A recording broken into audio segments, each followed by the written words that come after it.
folks, I know exactly what to do. I have the perfect solution, and it is actually embedded in our purpose. We are not users, we are makers. We are master builders. So why on earth would we use a pre-made model such as ChatGPT when we are perfectly capable of designing a much better and a much more powerful model on our own?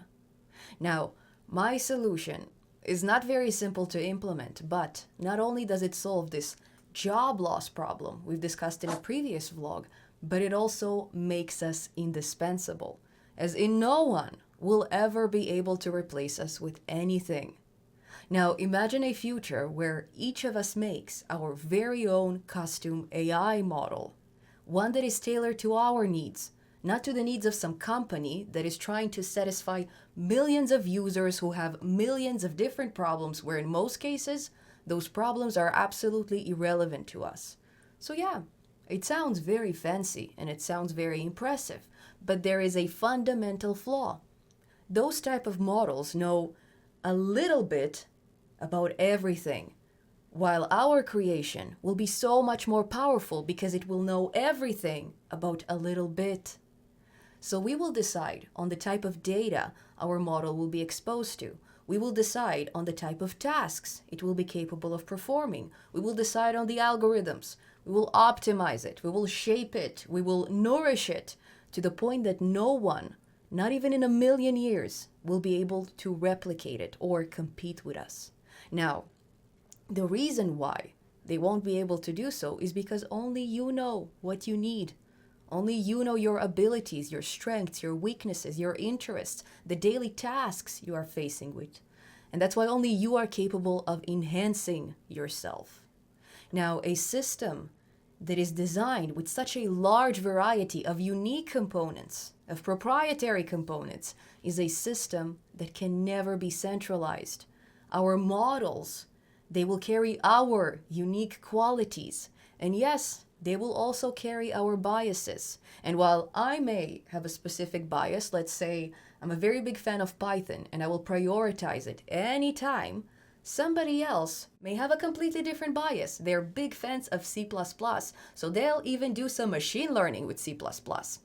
And this is exactly how we balance ourselves. Our qualities are transferred to our models, and since we are different, our models will be different too.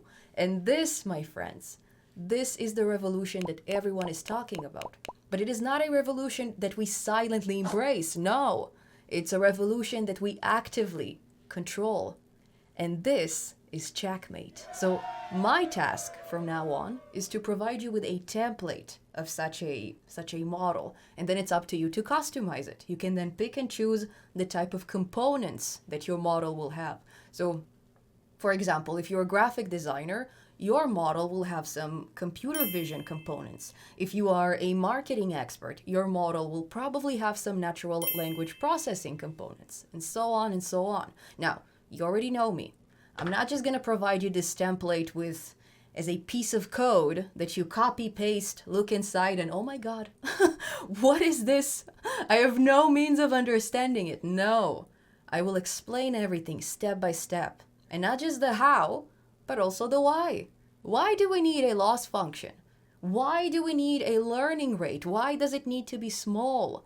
We will tackle all of it, and we will break it down in such a way that you will never need ChatGPT ever again. Your employer can have it. It's all fine. They can use it as much as they want, but they will never be able to replicate your unique proprietary model that only you possess. If you think this will work, or if you want to help me grasp this very, very complex system, then please start learning AI right now. Not tomorrow, today. You can always pick up a very nice book, or you can read a bunch of articles, or I'm actually including a bunch of links to free courses in the description. Now, I'm not going to lie to you. These are not the best courses. I speak from experience, but if you combine them with my AI simplified playlist, then I believe you'll be able to figure it out. I hope. But if not, it's okay. We will go over everything in proper simplified tutorials, but I would really appreciate some help. And thank you so much for watching this much more positive vlog. The previous one was terrifying. It was very depressing and morbid, but thank you for commenting and thank you for showing me your perspective. Now, on the same note, thanks again for watching. I will see you this time in a proper tutorial, not in a vlog, because I don't like this format of me talking to a camera. I prefer talking to humans. Maybe we'll do some live streams where you can actually have conversations with me. I much rather that. Much rather that. So yeah, I talk too much. Have a good day. Bye-bye.